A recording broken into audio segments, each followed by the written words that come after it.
A very good morning to Kenyan citizens. Welcome, and this is the Current Affairs segment, your trusted source for the latest news, insightful discussions, and impactful stories shaping our nation and beyond. I'm Kabete, and together with Mr. Kimotho, we'll dive into the latest news and uncover the truth behind what has been happening that is in our country and beyond. So make sure that you stay tuned as we break it down right here, right now. Mr. Kimotho, yes. A very good morning to you. Good morning. How are you doing? I'm doing good. Kabisa. Kabisa. Salimia watazamaji. Nataka kuwasalimia. Yeah. But before anything else, it is always our norm to give you that is the verse of the day and encouragement for you as our viewer. And today's verse comes from Proverbs 4:5. And this is what it says. Let your eyes look straight ahead. Fix your gaze directly before you. What a nice verse. So generally, if we could look at this verse, it's bringing that aspect here. You need to be focused, you need to be disciplined, and you need to have direction in life as a day-to-day person, as a Christian, and as a believer. This applies to everyone. And so, inaweza kusema let your eyes look straight. It means that you need to stay focused on your goals and purpose. You're choosing. It's always a choice to stay focused, okay? Don't get distracted by things around you that can put you off your path. You know, distractions ni vitu tofauti. And then hapo kwenye nasema look straight ahead. It means that you need to avoid unnecessary distraction, okay? So that you reach where you're supposed to be, so that you be aligned in the purposes and the will that God has for you. And bado kwenye nasema that fix your gaze. Fix your gaze, it means that is having clarity about where you're going without wavering. So it means that you need confidence, you need to be determined, you need to be consistent. And then inamalizia kwa kusema directly before you. It means that you need to guard your vision, okay? What you look at influences your thoughts and your future. So that means that, number one, the people that surround you, they really get to have they get to play a key part in the path that you're walking. The things that you watch on social media, what do you watch? What do you feed yourself? They are things that zenye zitakusaidia kufika kwenye unafaa kufika, ama ni vitu zenye zinakudistract. Well, if the things that you need that are distracting you, you need to stop feeding your mind, okay? And that is the verse of the day. Simply make sure that you stay focused and know where you are going. What's your take on this? You know, kile kitu ambacho unaona, the visualization of itself ina stick so much to the mind. That's why now that is the verse pale iko so precise. Nimesema that you should focus and your eyes, because most of the time unajua kile kitu ambacho tunaona actually hata wakati tulikuwa kwa lessons wakati wa theory na wakati wa practical kuna utofauti sana. Because ile ya practical ni unajaribu nao kurelate na kile ambacho pengine uliweza kuambiwa pale. So it means that whatever you see is very critical and it is very important. So the other thing is that always let us also seek for more wisdom and also to be open spiritually, so that we can also see and discern so many things. Okay, and that is the verse of the day. Now let's talk about what has been happening. But before anything else, let me say this show is proudly brought to you by Mizpah Prayer Center, a great place of prayer, fasting, and spiritual renewal. Are you in need of the things that I've mentioned? Well, Mizpah Prayer Center is a place to be, and it is located in Bahati, Nakuru. That is 14 kilometers from Nakuru City on your way to Nyahururu and Nyeri. It is open to individuals, ministry teams, and different prayer groups from all denominations, okay? So make sure that umetembea Mizpah, come ready to have an encounter with God. And for more information, contact 07277 66553. Now let's talk about what has been happening. I have the Daily Nation with me. I have the Star newspaper. And on today's Daily Nation, these are some of the matters tutakuwa tunaangalia. I'll be checking out matters to do with the IBC. Unajua tuko season ya campaign, next year ni elections. I'll be checking out matters to do with the economy. Tutaangalia a little bit of the education sector. And then tutaangalia that is politics. Naona that is the UDA party has been mentioned here. What about you? Yeah. Kuna county news, pia kuna political aspect, na pia kuna some information pia from CBK among the other news ambazo tutaangalia. Okay. Yes. So let's start with that is the Daily Nation, and on Daily Nation page 1 the headline reads that is romance versus economy. We know Mr. Kimotho, we're in the month of love. Watu wanajitayarisha sana. I don't know, many people are excited. Hata ukiangalia social media you just know that it is the month of love from the content that is being created. Yeah. And we saw that is the whole of last year. Watu wamekuwa wakitengeneza pesa inatengenezwa inakaa kama maua, wanaita money bouquet. But right now the CBK wants Valentine's money banquets, okay? And that is what I can see, that is on the Daily Nation page 1. And when I say that the day CBK rained on Valentine lovers parade, florists were crashing in on money banquets until the central bank rained on their parade. CBK has warned twisting the notes twisting the notes is an offense that risks jail fine. So had you prepared yourself to receive a money bouquet? Well, is a dreams zimeisha sasa Mr. Kimotho, because I can see there's a penalty. If you get doing that, there is a penalty, and that is a statement from the CBK, and it reads that any person who willfully and without lawful authority or excuse defaces, tears or cuts any otherwise mutilates any currency notes shall be guilty of an offense and shall be liable to imprisonment for a term not exceeding 3 months, or a fine not exceeding 2,000 shillings, or both such imprisonment and fine. That is what the CBK released, and there's a statement from Ms. Mumanya. I know many people had it in their wish lists, but there are other forms of gifts, of gifting money that that we can incorporate. So hii mambo ya kupea money bouquet imeisha, Mr. Kimotho. People should focus on other things. It raises a lot of questions. Whose money is it? And to what extent does the CBK goes? Because if the money is in your hand, to what limit are they supposed now to still control? That is the money. Then at the same time, business wise, what are they trying to say? What are they trying to implement? Then at the same time, wakati wanakuja na hizi sheria, kumekuwa na issues ambazo zimekuwa raised concerning the same thing, because it seems it is them who have come up with this these concerns. And ukiangalia pia hapa kwa gazeti la Standard page 3, pia kuna wanabiashara ambao pia walikuwa wamejipanga, walikuwa wamesha starting preparing themselves, because kuna zile orders walikuwa wameshaanza kupatiwa, kuanza kudeliver na mambo yale mengine ambao wamekuwa wakifanya. I think it's high time also the government should start doing things that are more important, because going to an extent ya kuleta sheria kama hizi pia inaoneshana ya kwamba kuna mambo mengine pengine wataingilia ambayo ni madogo sana, maswala ambayo such like this. Yes, this one is too small for the government, for the whole CBK to start issuing statement like this one. They are also misusing our police officers. You can imagine our police officers trying to see kama kuna mtu ametengeneza banquet ya currency whenever there are other so much important issues in our nations that can be addressed. So the CBK now should try now to tell us on other issues. They should give us the guideline of the issues of economy. They should try to tell us on trying to assist, that is the other arms on government when it comes now to that is misuse of public funds. Or pia wanafaa come out now with other issues, because all this money huwa inapitia CBK, all these regulations inapitia CBK pale. Wanafaa pia tusaidie kukab the issues of money laundering ambayo imekuwa ikiendelea in our nation. So to go to an extent sasa ya kufikia mwananchi to this that is kwa his issues, it means maybe kuna something else maybe hawataki kuongea.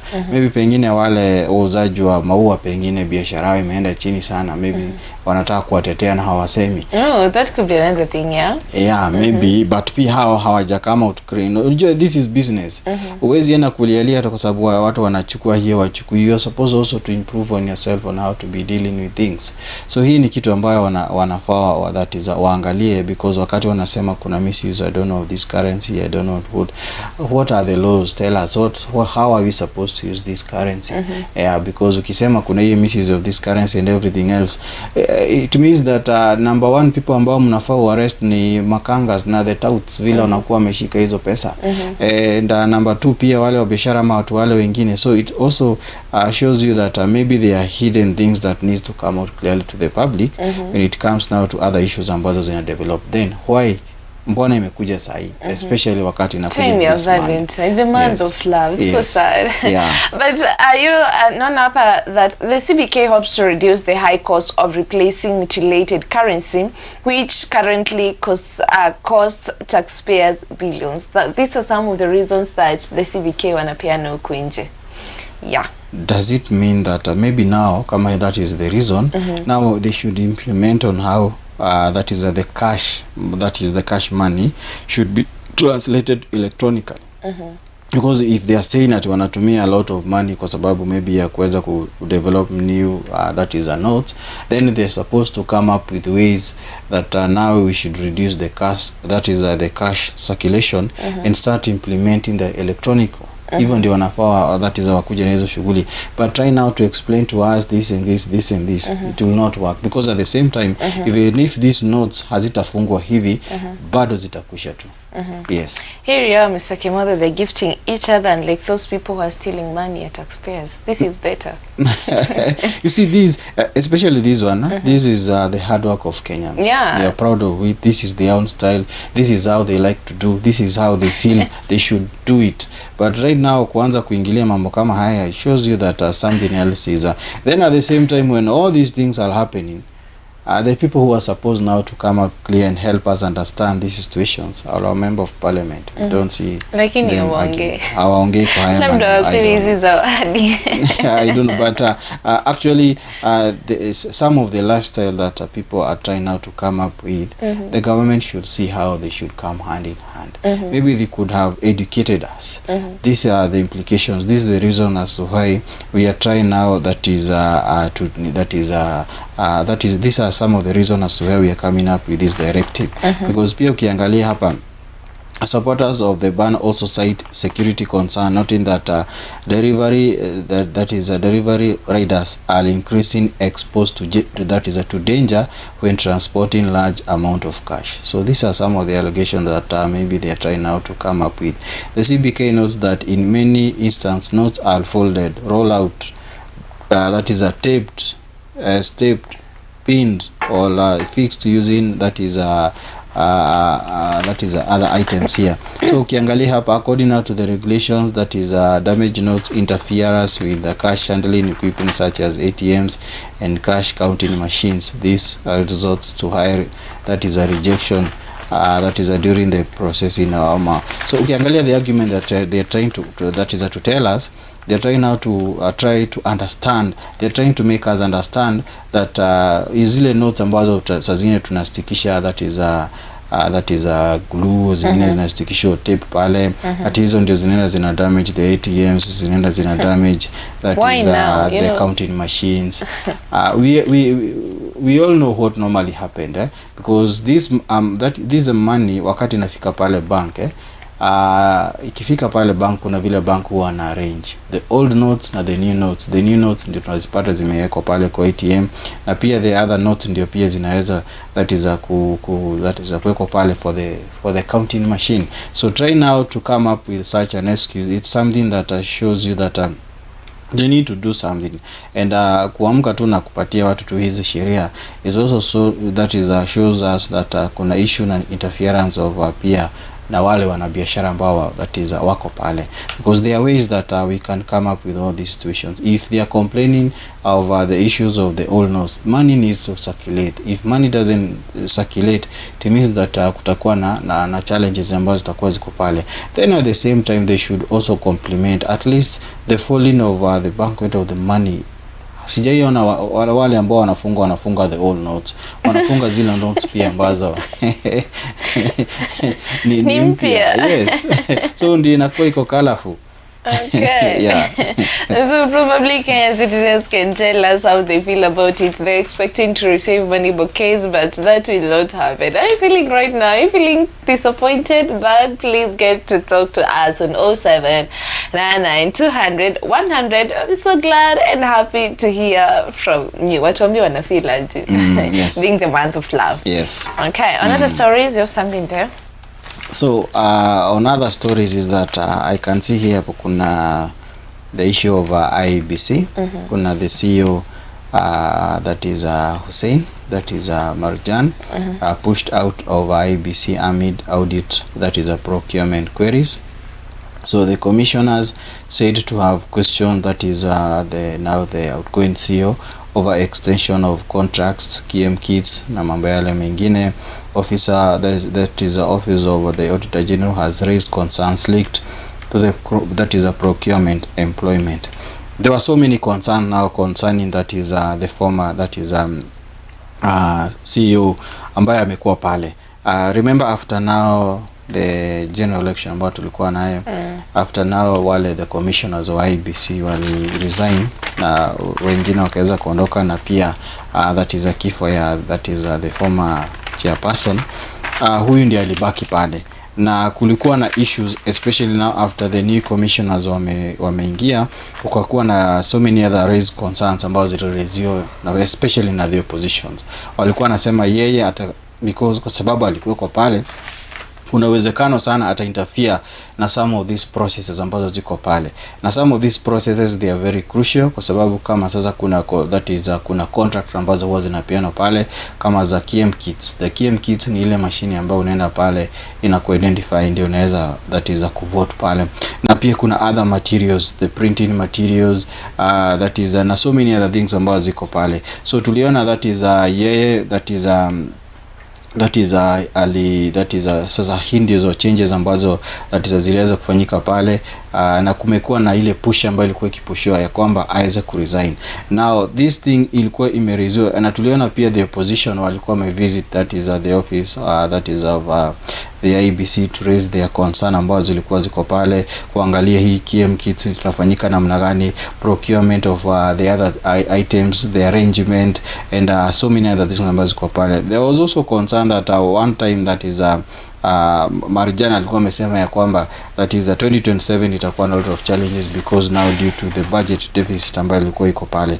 And so these are some of the changes ambazo zimeweza kufanyika that is to the IBC. Tuliona pia last time pia IBC pia walikuwa wameannounce the issues of the boundaries, how the reason as to why they have not been done, and if they are going to be done the way kuna that is another formative way that that process is going to be done. So these are some of that is the changes ambazo ziliweza that is kuonekana that is pale kwa IBC as they prepare now that is for the next that is a general election, and we are really hoping also that is the National Assembly also to see how they can also approve that is the budget allocation that the IBC needs, especially now when it comes now to the preparation that is of the next general election. So that is now also now that is the former CEO PNA, kuna experience ambazo amekuwa ziko akonazo hapa, na kuna wale pia watu ambao wamekuwa kifanya nao kazi, and he has actually also done a good job because retaining the that is the office, being able to retain it, being able to be there, especially the commissioners wakati walikuwa resign, and also the death of the that is the former chairman that is Chebukati, aliweza ku retain. So kuna some of the process ambazo zilikuwa bado zikiendelea pale.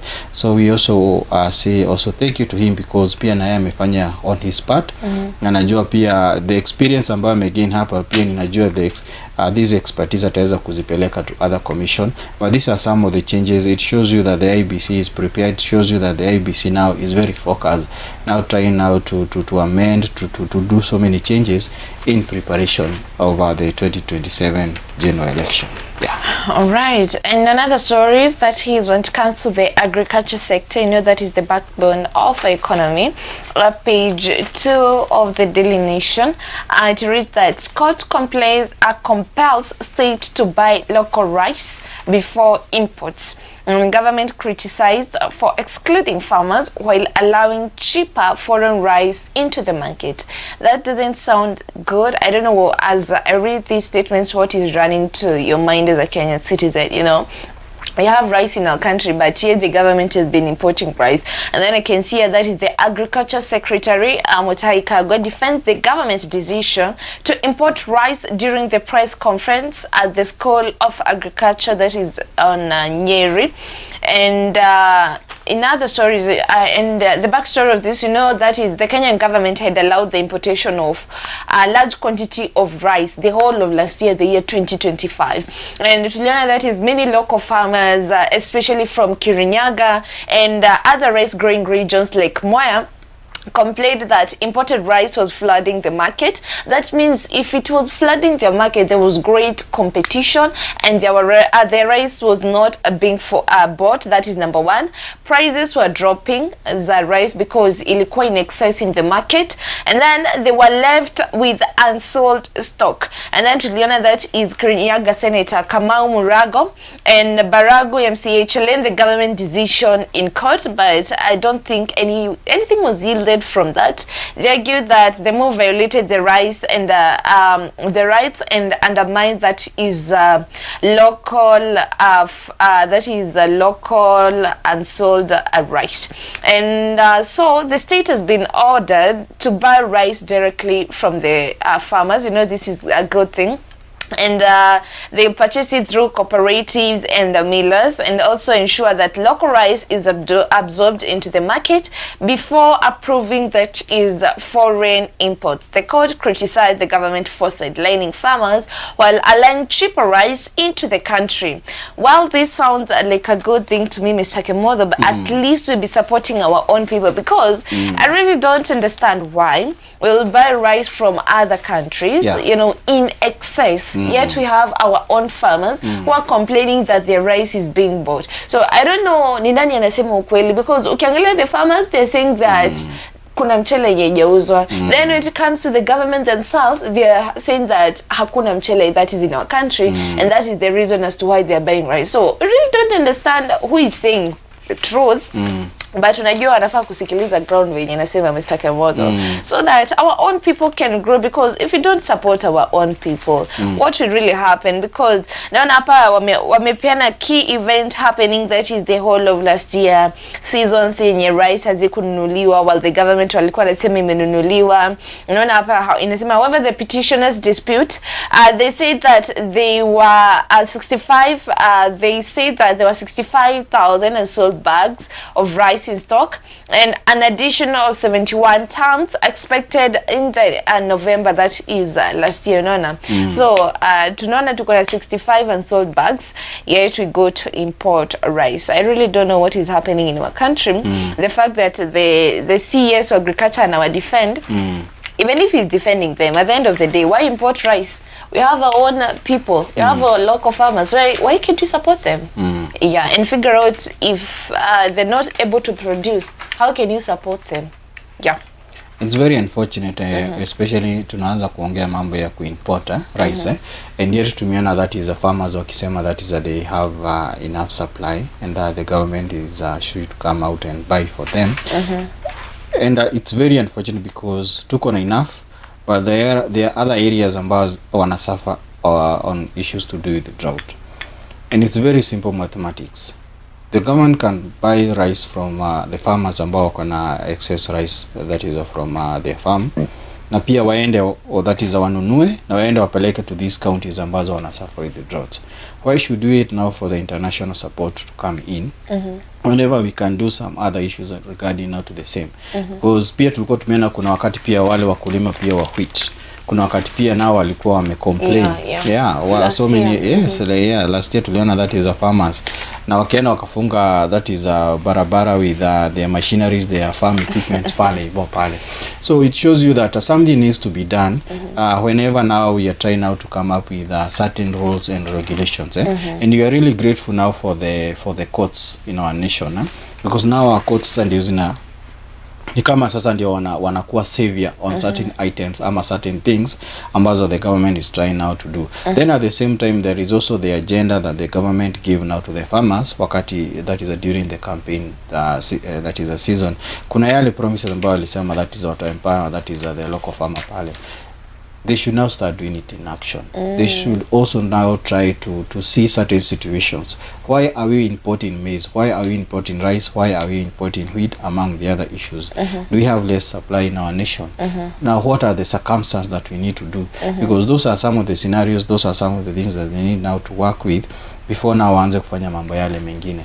And mark you right now, people, saizi watu wako na more knowledge, wako na more information. Wanaangalia na wanajua. So hiyo ni kitu ambao wanafaa waangalie. It was not a good plan.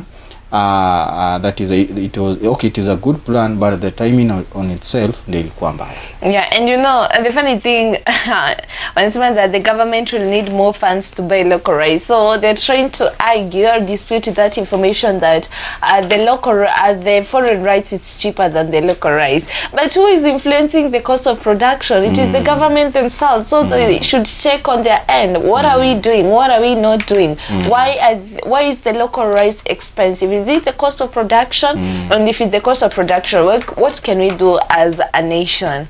So but we can say indeed it's a good thing, because it is going to encourage that is local production, and it's going to strengthen that is agriculture sustainability that is in our country. Another stories. So another county stories is that I can see here the governors are still appearing before the Senate committee just to be able now to answer some of the questions that needs to come out clearly.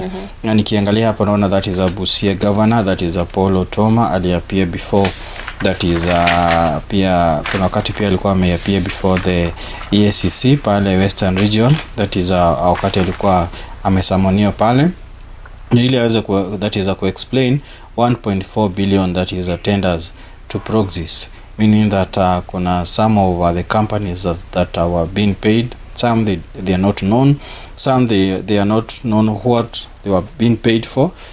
They don't know what they were able now to deliver. Pia akakuwa questions on our award of tenders payment that is totaling to 1.4 billion.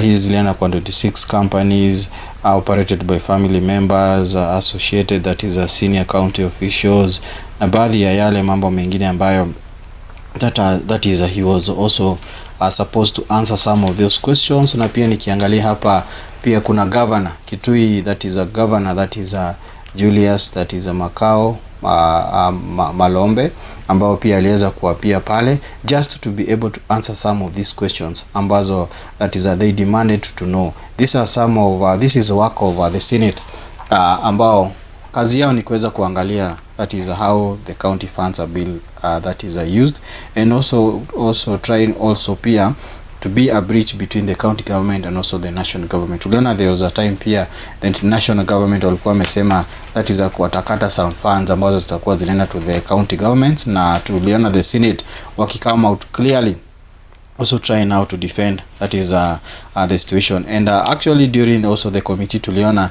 that is kuna one governor pia alikuwa that is the Busia governor aliulizwa kulikuwa na that is the family ile Christmas tree ambayo ilikuwa imewekwa kwa budget around more than 1 million. So and kulikuwa na so many argument, walikuwa nauliza does that is a county when does it start celebrating their Christmas, because if at all they can spend all that money on a Christmas tree, shows you that maybe how maybe kusherehekea Christmas na njia tofauti. So these are some of that is the governors who have been appeared before the committee. That is Vihiga governor, that is Embu governor, Laikipia, Trans Nzoia, that is Mandera, and also pia ninaona hapa Bungoma pia aliapia. na pia Kitui, Meru pia watu wameweza kuapia pale, just try to be able now to answer some of these questions. Na ukiangalia hapa the amount ambao wanaenda that is kuulizwa waweze kuelezea, it's quite some that is it's a big figure, because ukiangalia hapa kuna 9 million 900 million, kuna 382.3 million, kuna 55.9 million, kuna 32.8 million. Zingine ni za issue na maji, zingine ni za issue that is the benefit of education, zingine ni za scholarship queries ambazo wanatakikana hapa waweze kujibu, zingine pia ni the issue now to do with boreholes, administration, household items, mambo mengine ambayo yako hapa.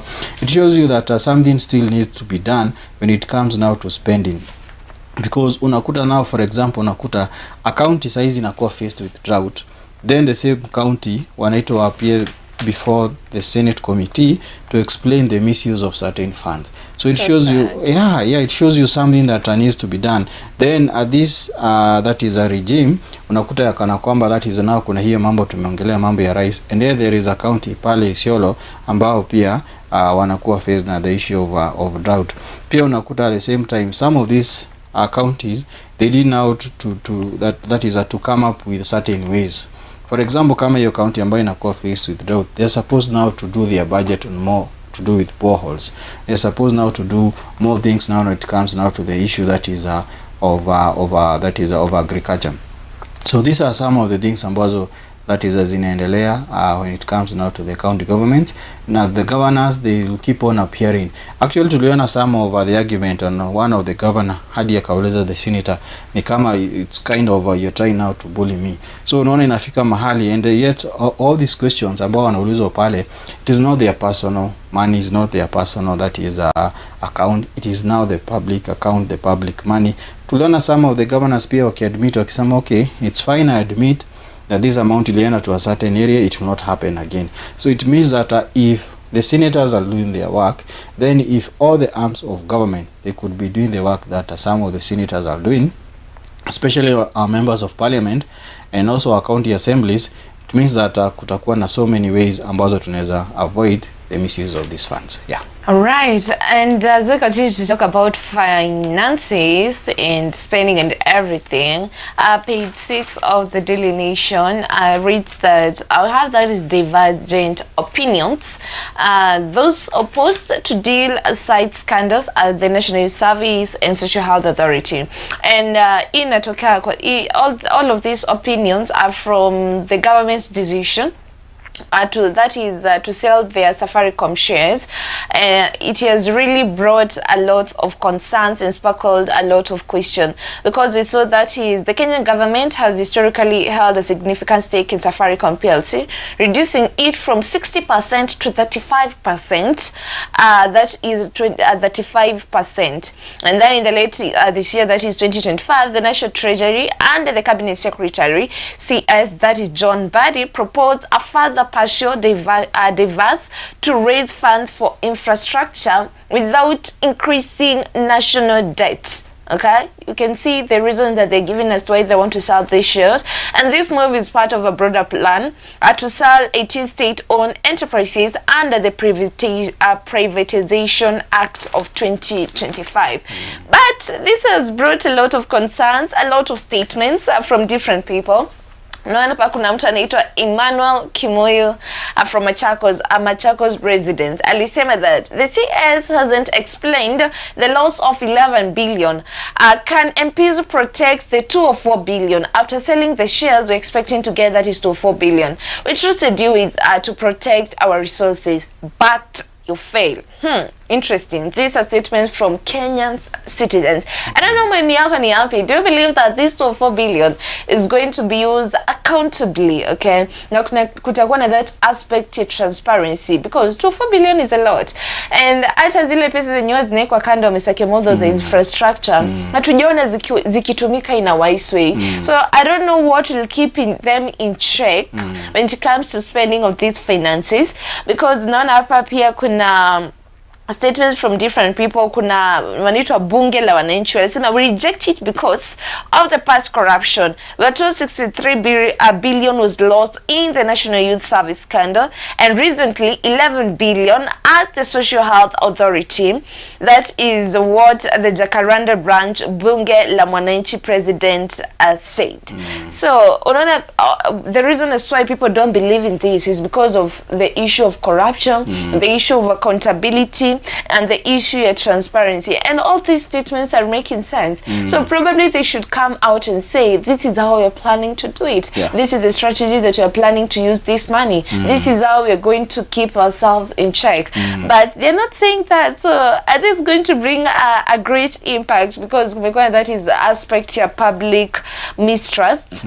But at the end of the day, you can say it's also a good thing if it will be used accountably. That is, it will bring that is growth in our country. Something needs to be done when it comes now to the issue that is of spending. Yes. So acha tuone Mbadi, that is the CSO. Let's see what the CSO say. Yes. Because he hasn't explained about the loss of 11 billion. And you should not expect so much explanation from them.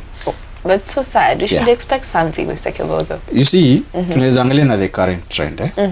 Every time when kunakuwa na so many issues, there is also a diversion of other issues. Right now kuna diversion of now the issues of the money bank. So tutasahau mambo fulani ambayo yanafanyika hapa. Sasa attention imeenda kwa other things ambazo zimekuwa ziko pale. Whenever now we should, that's why now tunafaa to focus on so many important things. There are so many loopholes that the MPs need now to address. The issue now with the spending, what is the cap? For example, when it comes, for example, kama county government ama a certain office imepatiwa this a certain amount of money, this amount should go to development, this amount should go now to maybe sponsorship, this amount should now go to this and this and this and this.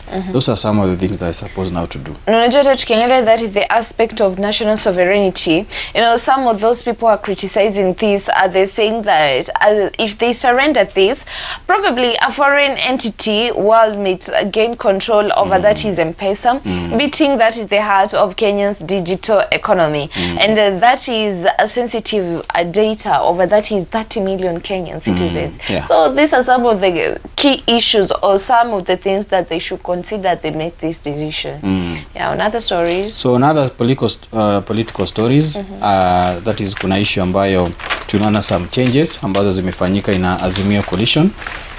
Nikiangalia pa gazeti la Stana, and that is wanasema Uhuru revives Azimio, appoints Kalonzo leader as Junet, that is kicked out. That is tumiona nao Kalonzo step in kwa the position ambayo that is the former and the late Prime Minister Raila Odinga alikuwa na hold. Na ukumbuke pia also before the demise of the former Prime Minister pia alikuwa amesema that is pia now bado wako kwa Azimio coalition.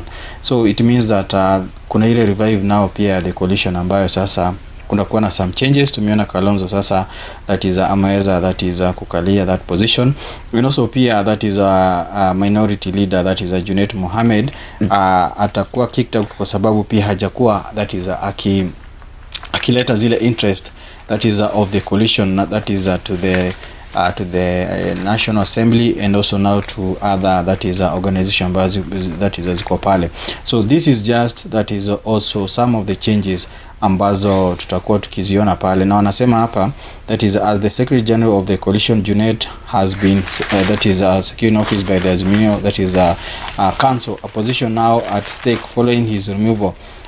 Na ukiangalia pia hapa pia unajua pia kuna ule mtazamo ya mtu fulani ambaye amehold that position, but as as long as kuna zile recommendation ambazo zimefanywa na NEC, hawana budi bali kutafuta mtu mwingine. Na nikiangalia hapa pia that is kwa gazeti la Standard, that is page 4, wameweza kuelezea this scenario vizuri sana. Na pia kumekuwa na some other changes because tulikuwa tumeona pia kama that is Rafael Tuju pia naye pia alikuwa that is executive that is pale kwa Azimio, na naye pia akaweza kutoka. Sasa tumeona that is kuna Philip that is Kisia ambayo pia ameweza that is kujoin that is that position. Na pia at the same time nikiangalia hapa kuna some of the comments kama for example that is however Jubilee Deputy Party Leader that is Jeremiah Kioni said that the role of the Secretary General of Azimio Coalition Party includes communication, that is a NEC resolution including leadership changes in parliament. So Junet has no control of his position as he was kicked out of Azimio. The NEC may decide to replace him with another person ambaye anaitwa Omondi or even any other MP that is from the coalition. So ukiangalia that is this coalition pia wanajipanga, na pia tuliona that is pia the UDA and ODM merger ambayo iko pale, but something interesting is that still ODM bado iko kwa Azimio coalition, hawaja exit. So and there are certain requirements because if they need to exit inamaanisha wanafaa wapeane notice of 90 days to the that is to the Azimio that is a NEC. Then at the same time kuna ile 2/3 of the ODM NEC members they need now to sit down and resolve this.